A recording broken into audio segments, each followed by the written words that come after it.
कौन था जरासंध? ऐसा क्या था जरासंध का इतिहास? एक मनुष्य जिसने भगवान श्री कृष्ण को रण छोड़ने पर मजबूर कर दिया। उसी की वजह से भगवान श्री कृष्ण का नाम रण छोड़ भी पड़ा। क्या कहानी है ऐसे महाबलशाली जरासंध की? आज आपको हम अपने वीडियो में बताएंगे मगध के राजा जरासंध की कहानी। वीडियो शुरू करने से पहले अगर आपने हमारे चैनल को सब्सक्राइब नहीं किया है तो सब्सक्राइब जरूर करें और वीडियो को अंत तक देखना ना भूलें। तो बात है महाभारत काल की। मगध साम्राज्य जो आज का बिहार है, उस समय इस राज्य की स्थापना की थी राजा ब्रह्मरथ ने। राजा ब्रह्मरथ की 2 पत्नियां थीं, लेकिन उनका कोई पुत्र नहीं था। राजा अपने उत्तराधिकारी के लिए परेशान रहने लगे।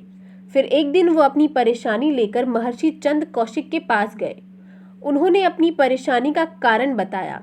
महर्षि ने राजा को एक फल दिया और कहा, इससे अपनी पत्नी को खिला देना, इससे उन्हें संतान की प्राप्ति होगी। राजा बहुत खुश हुए।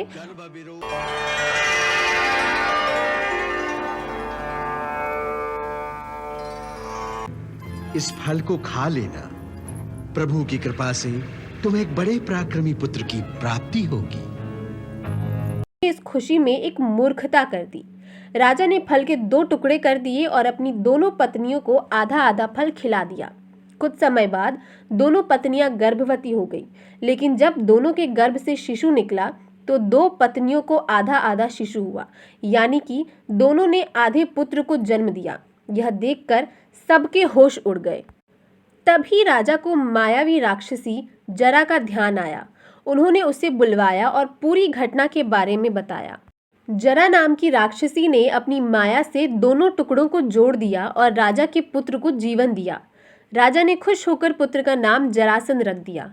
तब जरा ने जरासंध को आशीर्वाद भी दिया और ढेर सारा बल दिया और कहा, ये अमर होगा, इसे ऐसे ही मारा जा सकता है जैसे इसका जन्म हुआ है। जरासंध इस वरदान से बहुत बलशाली हो गया और आगे चलकर बहुत अत्याचारी राजा बना। जरासंध अपने मल्ल युद्ध के लिए प्रसिद्ध था। ना जाने कई हाथियों का बल था उसमें। जरासंध ने आगे चलकर कंस से अपनी 2 पुत्रियों की शादी की।